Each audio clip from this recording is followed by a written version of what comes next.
You are listening to From Sobriety to Recovery with Jesse Mogul. Let's get to the show.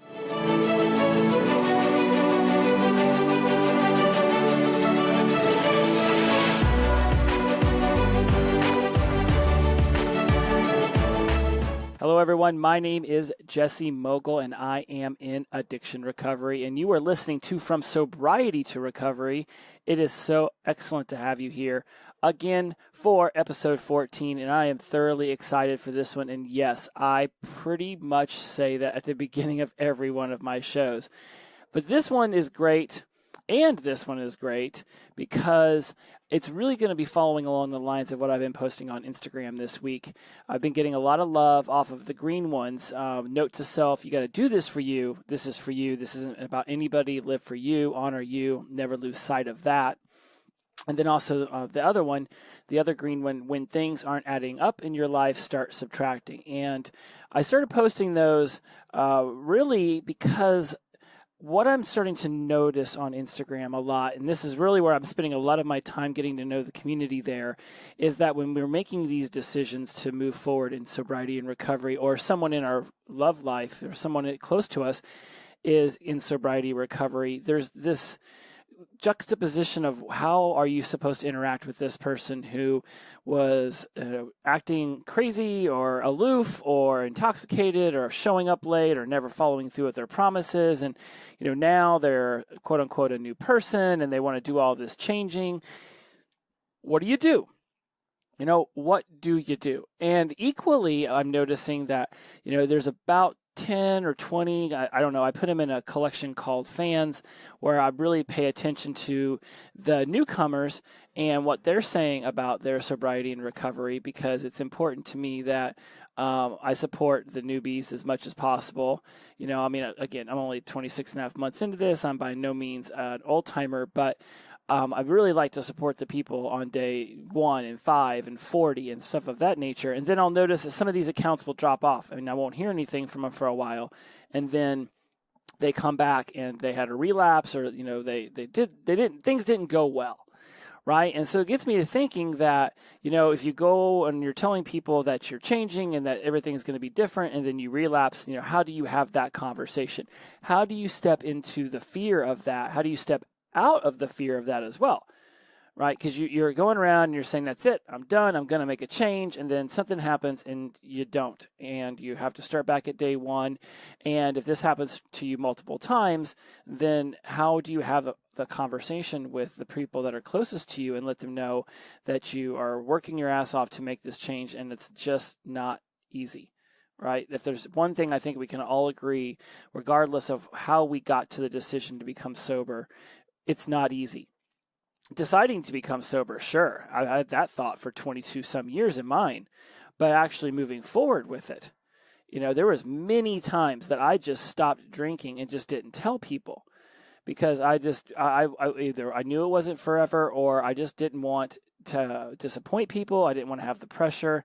I was doing it for me, and if I could make it last, great, and if I didn't, then the only person I was disappointing was myself.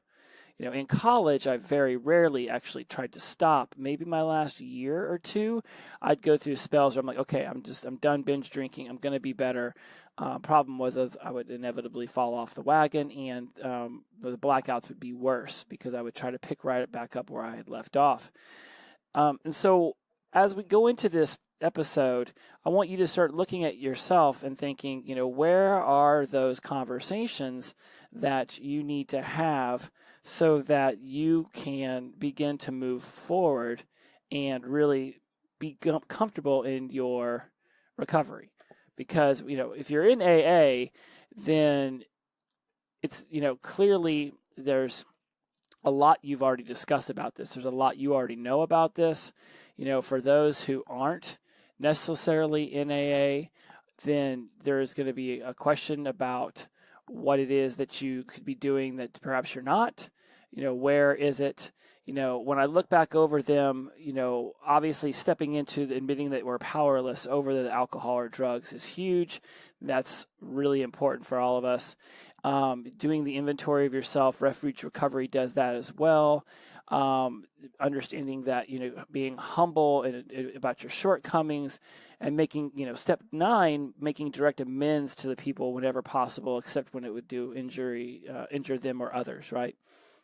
But that's step 9. And depending on where you're at and how much you've pissed people off, you might need to start having these conversations a little earlier. And I want to discuss how exactly you would go about doing that. Like I mentioned earlier, my latest Instagram post was says this. It's got a red bridge on it, black background, if you want to go find it. One of the hardest decisions made in life is to choose which bridge to burn and which bridge to cross. And in my caption for it, I specifically say, basically, or what did I say? Or don't burn the bridge, just stop crossing it. I really don't believe that burning bridges is a good idea. You never know when you might want to cross it again. And do you really want to leave a relationship with anger and violence or just animosity, right? Is that really how you want to say goodbye to that person? It makes me remember the movie. I think it was Bronx Tales, or maybe it was Goodfellas. I want to say it was Bronx Tales, where somebody owes one of the main characters $20, and he gets ready to go chase after him. And I think it was Robert De Niro's character, some famous character, stops him and is like, "Look, that dude's out of your life for $20. He will always turn around and run away from you. He will never want to have to pay that debt. You just got a very toxic, bad person out of your life. It's only $20. Let it go. He will never bother you again." And that's a good way to say goodbye to something. You don't need to burn the bridge. You just need to stop crossing it. Don't even ignore it even. And so we're going to get into that. So let's talk about some of the keys that I've put down here in my show notes. You can go to Podbean for the full show notes.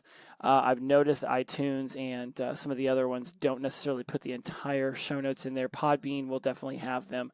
Hop over there, check them out. Pretty intricate. You're going to notice that I follow it pretty well because I don't want to miss any of these important topics. I've thought about this a lot, and I think this is an important subject because, the way I see our entire human existence, it can fit into 3 spheres: career, self, and relationships. Everything you do can fit within those 3 spheres. Even if you were born into great amounts of wealth, there's still a career. There's something you do that is, I think I'm getting ready to do it again. I brought this up in my very first book. Even Paris Hilton ended up having a job. She was born into great amounts of wealth, and she ended up being a DJ and coming up with like a clothing line. Like no matter who you are on this planet, career works for you. Of course, self works for you, and relationships. So when you're going to move in to sobriety and to recovery, figuring out your relationship sphere is very important because that's where you're going to start getting a lot of different kinds of feedback. And how do you control that, and how do you talk about that? And how do you have some really tough conversations with people who you may have severely pissed off, or maybe they pissed you off? Right? Like a lot of people pissed me off when I was a drunk, but I didn't say anything about it because I figured I'd probably piss them off at some point too because of my drinking and drug use. So best to just let whatever they did roll off, so that if in the future I piss them off with my partying ways, I could say, well, hey, I didn't bring this up. I didn't bring that up. A tit for tat kind of thing, which is extremely unhealthy, but more than likely something that we've all participated in. So let's get into the meat of this podcast because I think this is going to be extremely helpful for a lot of you. Working title is, fear of letting people go or letting go of toxic relationships or just saying goodbye or to burn a bridge or not. Just keeping in mind that don't fear rejection when you go to have a conversation with someone of this magnitude because it's not about you, it's about them. Right? What have you done or what have they done to you? But just remember, yes, everyone plays 100% role in the conversation. And please do remember that. It's not 50-50, it's a 100% each. Each of you have to listen. Each of you have to respond. And please don't just listen to respond. Actually listen to their words. Watch their body language. Figure out what they're what they're not saying that they want to be saying. But remember, there's no rejection here. You can't lose what you didn't have.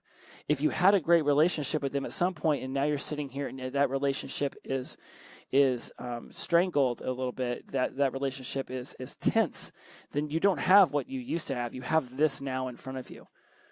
So you can't lose this best friend. You're already to the point where the best friend could be gone, or the family member may not want to be around you anymore, or vice versa. So it's important to be in the moment and have that conversation. I mean, if the relationship is strained, then you're at a crossroad. You're at a fork in the road. Something has to be done. Right? Do not put other people's needs in front of your own. You have been doing that for way too long. Right? I mean, yes, you got to go pick up your kids from school. I mean, don't be so fixed mindset on some of the things that I'm saying. Look at it from a broad scale.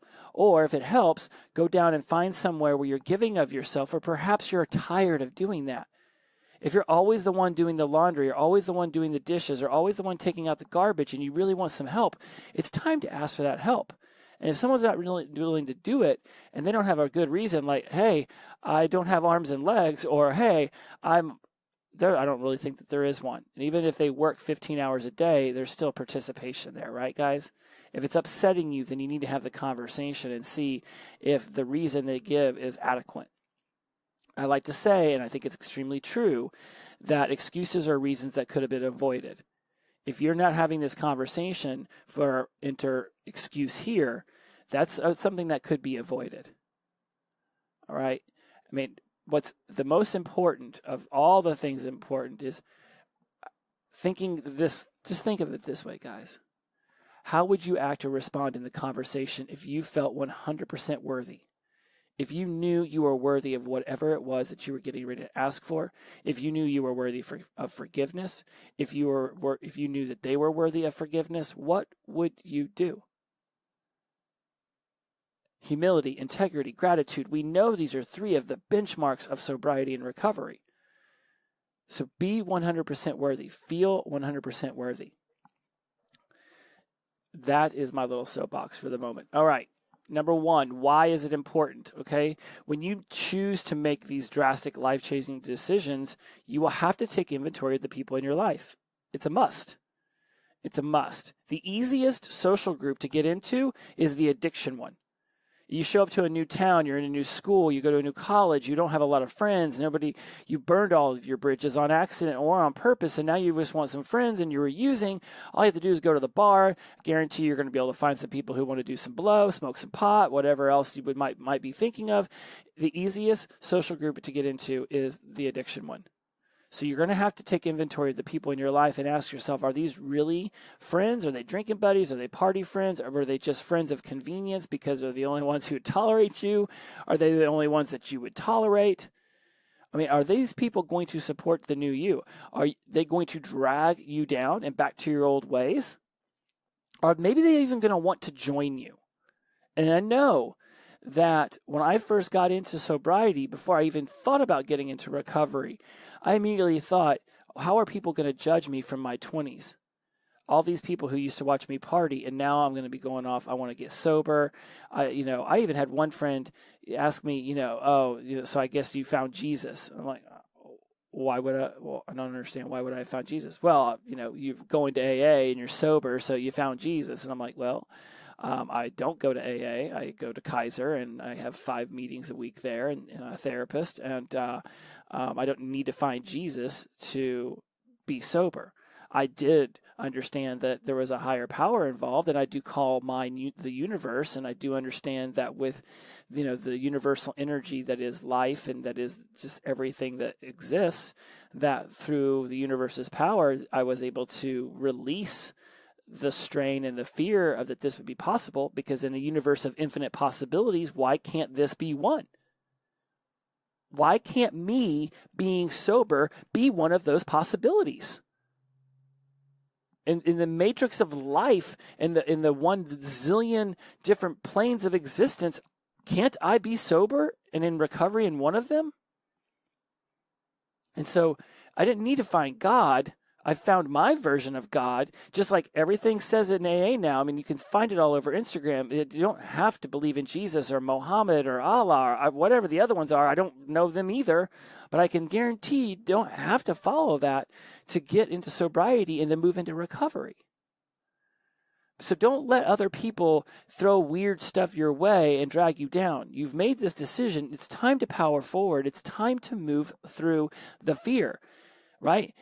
Look, if you can't just snap your fingers and not be afraid anymore, that's okay. You're human. That is totally acceptable. That is, in fact, exactly how the human essence is. You do things when you're afraid. That's where the courage comes from. Lots of people do things when they're afraid. That's okay. If the fear is there, but there's also courage, you just gotta go, man. That's why it's important to have these conversations, because it's time to become the new version of you. And if you constantly have someone poking you, reminding you of the crap you did back in the day or the person you used to be, it's going to be really hard for you to get a mindset wrapped around the fact that you are a new person. It's going to be hard enough for you to convince yourself of that at times. There'll be other times where it's like, I am totally sober, I am awesome. And there'll be other times where it is not. The last thing you need is someone else standing there, saying, you're not good enough. You're not going to do this. You're going to fail. You're going to fail like you always did. You're going to fail like you've done and failed everything else in life. Like, man. You got to sit that person down and have a conversation. And then that's just the way that it is. And this is great for point 2. What does saying goodbye look like? Okay, if in this conversation you ultimately have to say goodbye, it will end the way you set your intention for it to end. You cannot control how that person responds. You cannot control how people respond to the things you say to them. That is a staple of life. You could go up and tell someone that you just won the championship, and they could either be happy for you or jealous. You don't know how they're going to respond. You could tell your parents who love you but want to keep you safe, I just got offered an amazing job, but it's in blah, blah, blah city, and I'm going to have to move. And they could be like, no, you can't do that. And they'll rattle off reasons. And ultimately, the true foundation for why they're saying that is they just want to keep you safe. They don't want to see you move off to the big city. And what if you go there and the job doesn't go well? Stay here where it's comfortable and warm in your little comfort shell. You don't know how they're going to respond. You just don't know. And you also won't know whether it's for, I say that the reason I love my therapist is she doesn't have an ulterior motive as far as what I'm doing in my life. But even she has one. I've seen it. I've noticed it. It is to keep me sober. It is to make sure that I'm going on the right track. But there are certain things, and I'm fine with that. I'm okay. Everyone has an ulterior motive.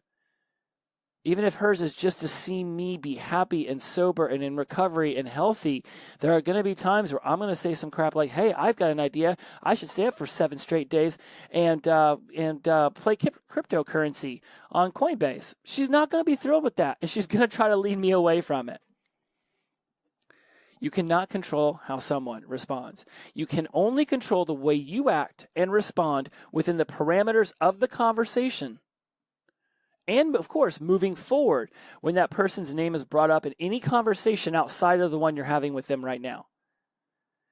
If you have a conversation with friend A and ultimately you decide to part ways and it's amicable, but then behind their back somebody says, man, have you talked to friend A? And you're like, F that person, or and you roll your eyes, something, right?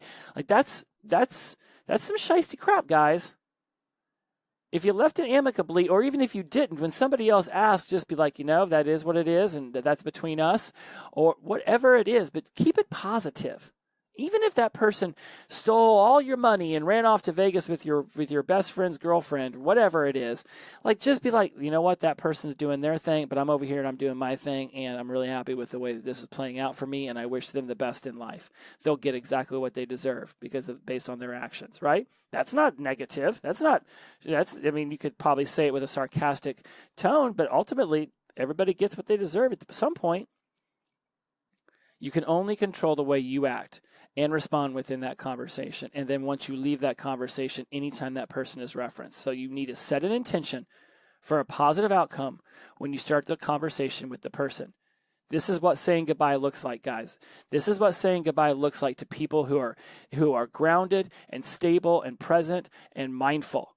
You're honest, you're forthright, you're transparent, you're courteous, you're humble, you're gracious. You have gratitude and humility and integrity.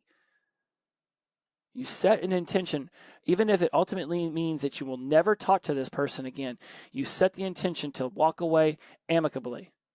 Like, think about Billy Madison when he called up Mr. Pink and the guy who played Mr. Pink in Reservoir Dogs. He calls that guy's character up and apologizes to him, and ultimately that guy ends up coming in and saving the day by shooting some dude in the butt. Right? It's like, end it on a good note, because you might need that person as a friend or an ally later, and at the very least, you don't want them parked across the street plotting against you. All right, then that goes to number 3. Do I burn the bridge, stop crossing the bridge, cross the bridge, or ignore the bridge?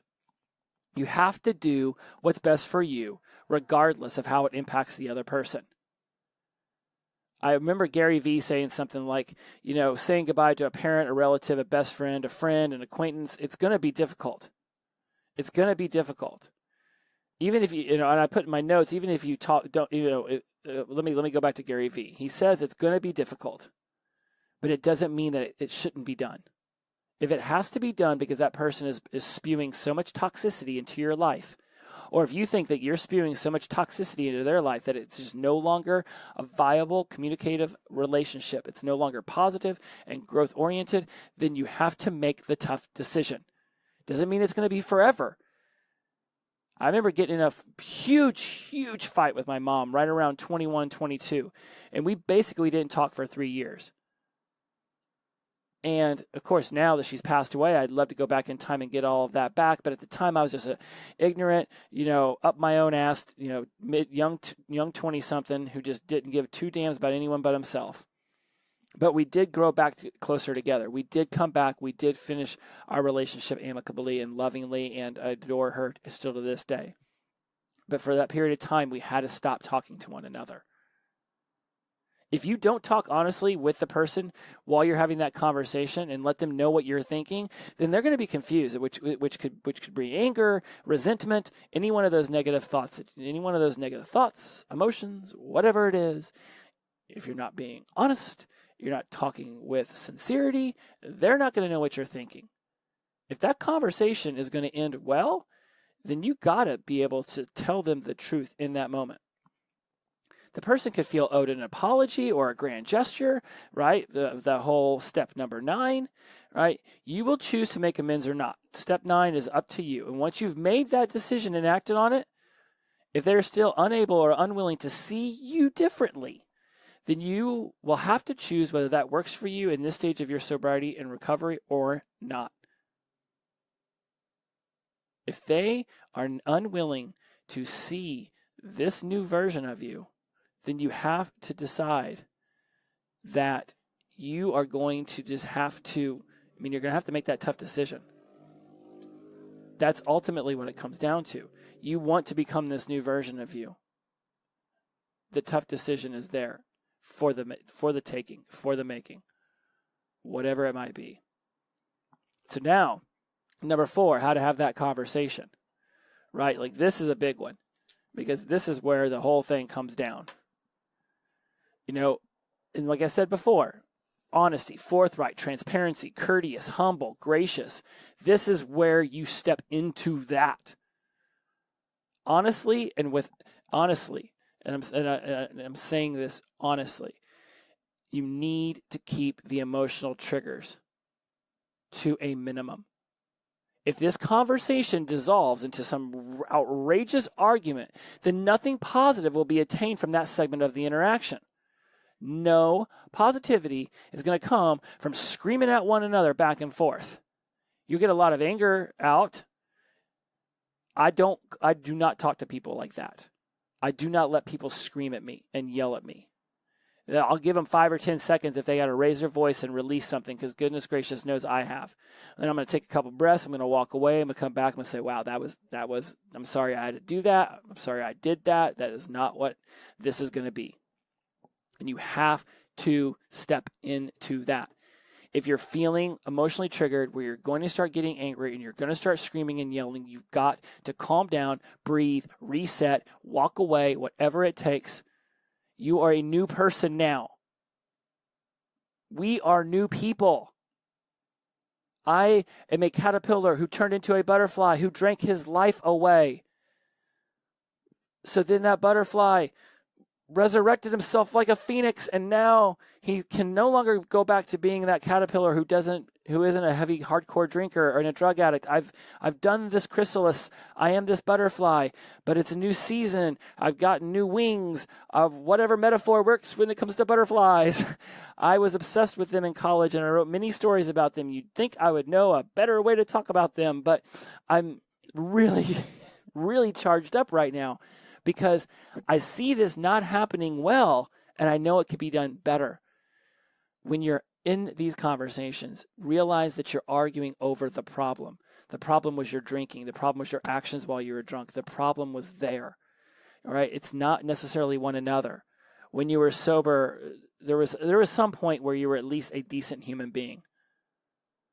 The problem was your drinking. The problem was your actions while you were drunk. The problem was you breaking promises. Like, you're arguing over that. Ultimately, there was love there, and there can be love again, but you got to get through this problem. The situation between the two of you is the issue at hand. Calling back to memories of what the other one did, rather than figuring out a better way to deal with life right now, moving forward, will leave everyone in this conversation chasing a tail that cannot be caught. That is the truth. Write it down. Google it. Build a Wikipedia page around it. If you're living in the past, right? If that needs to be dealt with, make those amends, right? If they don't want to take the apology then that's exactly what I'm talking about.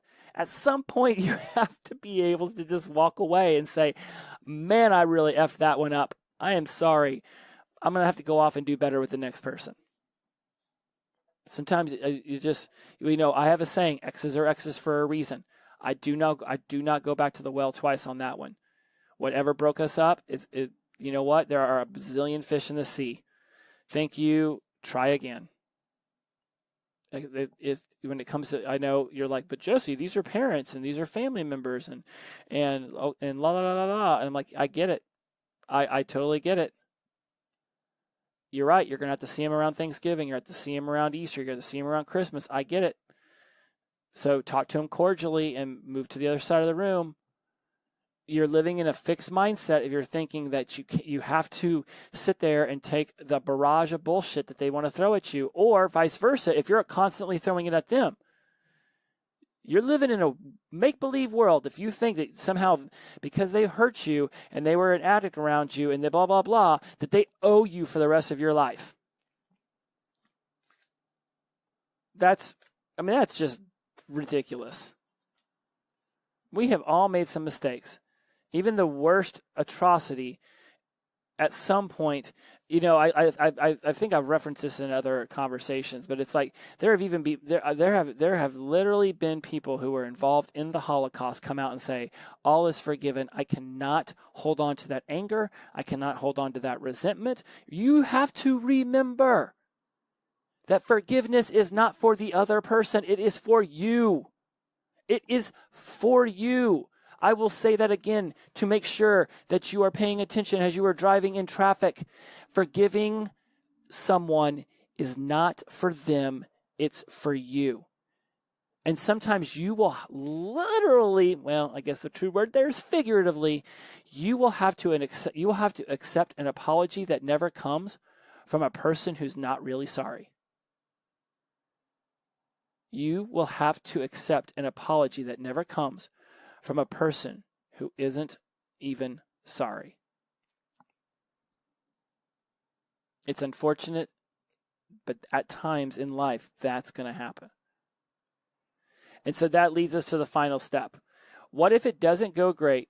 Or what if it does go great? Okay, you got into this conversation. Okay, this conversation started as one where you were ready to cut ties or you were ready to make amends. Whatever the intention you set with the other person at the beginning of it, all right, then it's time to make that intention manifest itself. If you decide that you can't talk to that person for a day, a week, a month, a year, forever, whatever it might be, okay, then get it to end in a hug, a handshake, a fist bump, a high five, anything other than middle fingers, physicality, or violence. If you can do that, it's a win. Okay, if it goes well, then the friendship is ready for mending, and then you take it slow. It's like if your spouse cheats on you, if you wrong someone so bad, right? And they say, okay, I can forgive you. I can love you again, or I can stay in this relationship and we can make it work. Don't just be like, yeah, I'm the winner, and then go right back to like everything's all hunky-dory. Remember that there's a mending, right? It's like a broken arm. You broke this person's heart. You broke this person's trust. You broke this person's something. You can put a cast on a broken arm, and now it's like, now you're saying to the arm, okay, we're going to heal. We're going to get through this. But that arm isn't fixed in 5 seconds just because you put a cast on it, just because the doctor told you how to take care of it. It takes time for that broken bone to heal. It takes time for broken relationships to heal. It takes time for damage to mend. Be slow. Be thoughtful. Be mindful. Prove to each other that this change is real.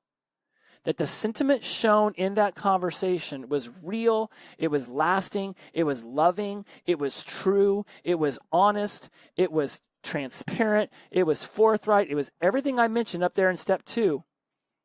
It was all of that. And if when all said and done, this should lead you to not having to burn a bridge. Just, I picture my life, it's like if you're looking at your life as a gigantic map, there are so many bridges. Every single person you meet is a bridge. You might meet someone randomly in the building you work in, and you never know. You might see them at the vending machine, and you're 25 cents short, and because you were nice to them in the elevator, they give you 25 cents. You'd never know when a bridge is going to be necessary to cross again. If you've got thousands of bridges, saying goodbye to that one and just living life leaving it intact but not going near it is okay. In this analogy, all your bridges that are, on hold, all your bridges that are being ignored can just be put onto the same little place, little island to nowhere bridges. I know a lot of people who have burned some bridges. And if that is ultimately what this comes down to, just remember, then forgive them, even if they never hear you say it. Even if you write them an email and never send it, you write a letter and just drop it into the mailbox, addressed to dumbass who I never want to talk again to, whatever it is. I'm trying to get you to take the high road, but I get sometimes, man, you just want to go back into that. I'm 8 years old and you took my toy and I'm going to throw a matchbox at your face and break your tooth. That once happened to me as a kid, so maybe I'm having flashbacks. So that's where we're at, guys. Why is it important? Because if you are, and we're going to do a quick little review here. Why is it important? Because you've made this drastic life-changing decision and you have to take inventory of the people around you. What does saying goodbye look like? If you set an intention for it to end positively, there is a much better chance that it will than if you just get into the conversation and be like, you know what, you pissed me off and I want to talk about it. That's not healthy. An intention can be something as simple as, hey, friend A, you know what? We've gone through a lot lately, and I've got this going on in my life, and I don't know where you're at, but I really want to sit down and have a heart-to-heart conversation, and my intention is for this to be loving and open and honest, and for us and for the outcome to be that we end this amicably, or even still friends. But either way, we're going to be calm, and we're going to be willing to work through it, and at the end of it, we will at least be able to know that we have had this conversation. You don't have to pre-frame it that you're going to, we're going to have this awesome conversation, but there's a good chance that at the end of it, we're not ever going to talk again, right? Like, why would you set that as the intention? just set the intention of, I want to have an open, honest conversation with you about each other's feelings, and I want it to be one done with friendship and emotionally untriggered. I think you're getting what I'm saying, and my brain keeps emotionally untriggered. The brain doesn't see negative, so all the brain's going to see is emotionally triggered. I'm constantly running this through my own filter, but the key is just use lots of positive words when setting that intention. You don't have to burn it, cross it, ever see it again. You can just ignore it, but understand that regardless of what ends up going down, it's going to be difficult to have this conversation, and it could be forever life-changing, depending on how it goes. If this is a wife, a best friend, a loved one, who knows? More than likely, this is going to end up really changing your life if this person holds a lot of weight in your life. That's why having an honest, loving conversation is key, and say that at the beginning. Right? If you've given your apology and you've given your grand gesture and they're still unwilling to see your new version, I don't care if you've relapsed 17 times. The 18th could be the one. It took Edison 999 times until he finally nailed the damn light bulb. If it takes you that many times and you come out of it sober and ready to move into recovery down the road, then hallelujah. Hallelujah. So you have that conversation. Step 4, with honesty and without the emotional triggers. Do not yell. Do not get angry. Calm down, breathe, reset when you need to, and realize that you're arguing over the problem, not one another. All things being equal, all things living in this perfect little bubble, things were going good with y'all at some point. There was at least, even if your dad was always mean to you and you have to have this conversation, there was at least some point where you're like, I don't know, he fed you, he loved you, something. There was a 1% shimmer where it worked out. And again, look at this through a growth mindset scope and not a fixed mindset scope. If you look at fixed mindset, you're only going to see what this person did bad. At some point, there was at least something good that they did. I know that's a tough one. Even I feel like I should touch on that more, but we'll bring that one up at a different one, because I know that one's tough, especially for children of abuse or alcoholics and stuff of that nature. I know that one's tough. And you know what? I'm taking note to discuss how to forgive someone who has severely hurt you. Step 5, what if it doesn't go great, or what if it does? Just remember, if it ends in a hug, a handshake, a fist bump, boom, shakalaka, then that's great. Just keep the middle fingers, the physicality, and the violence out of this. Ultimately, it would be great to be able to mend the friendship, mend the relationship, if that can be done at this point in time. If it can't, then you decide what the time frame is, or you don't, and just say, you know what, I will see you when I see you. I wish you the best. And then be polite when their name is brought up around you. You have to be able to prove that the change is real. They may just say, you know what, you go do your thing, and I'm going to go do my thing, and you know what, we'll see how it goes. And 3, 6, 9, 12 months later, you've been sober, you've been showing up to, I think when I'm thinking about this, I'm thinking a lot about how, like, a husband or a wife, one of them's an alcoholic, the relationship ends, there's children involved, you've always disappointed the kids, you've crushed the daughter, you've crushed the son by making promises that you didn't follow through on, and now you're saying that you're sober and you're going to be a new person, right? They have to get used to this new you. They have to get used to this new you. You have to give them time. But I'm telling you what, you better not be making promises that you're not ready to keep. Don't make promises when you're happy, and don't make decisions when you're sad. I hope this helped you guys. In fact, I don't even hope. I know it did. Because it's opening up a doorway in your head. It's opening up a conversation that you can have with yourself, and then you can take this to your loved ones. And you realize that you're making this decision of sobriety and recovery. I don't care if it's alcohol, drugs, sugar, sex, porn, gambling, whatever it is, if it's something that leads to a negative outcome consistently in your life, then it's a problem in your life.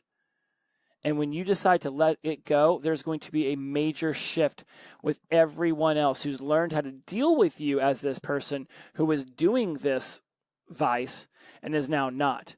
They've gotten used to balancing you in their life as this addict. And now you're no longer this addict. It's going to take them just as much time as it's going to take you to rebalance. Wow, this has been really awesome. I know that this has been helpful for you guys, because it's been helpful for me to say this stuff out loud. It's been helpful for me to work this stuff throughout. Like, this is my baby. I love From Sobriety to Recovery. This show is so important to me because it's a place for me to learn all of this stuff and be able to go out and be able to, I am of service to you. Go onto Instagram, look for the post about this. It will have a green background, and say something about it. Comment. Please go on your favorite app, like, subscribe, review the podcast. That stuff looks great when other people are searching for it, to know that I'm not just this Yahoo Wahoo out here, the ramblings of a madman, which I have been known to do once in a while. Thank you so much. Thank you. I thank you for honoring me with your time. I know that is the most valuable resource you have, and I do not take it for granted whenever you listen to my show. And as always, thank you for being part of the community that I am cultivating on Instagram, and thank you for being just a part of the community as a whole, and for all of us being of service to one another. It is, to me, the most important thing I can bring to my sobriety and recovery is going out and being of service to others. So please go out there, be amazing. Whatever it is that you're doing, just know that you are worthy. You are worthy. That's it for today's show. You have been listening to me, Jesse Mogul, on From Sobriety to Recovery. I would love it if you go out there and be a part of my community. I thank you so much from the bottom of my heart. Y'all have a great week. Bless y'all. Be well. Bye-bye.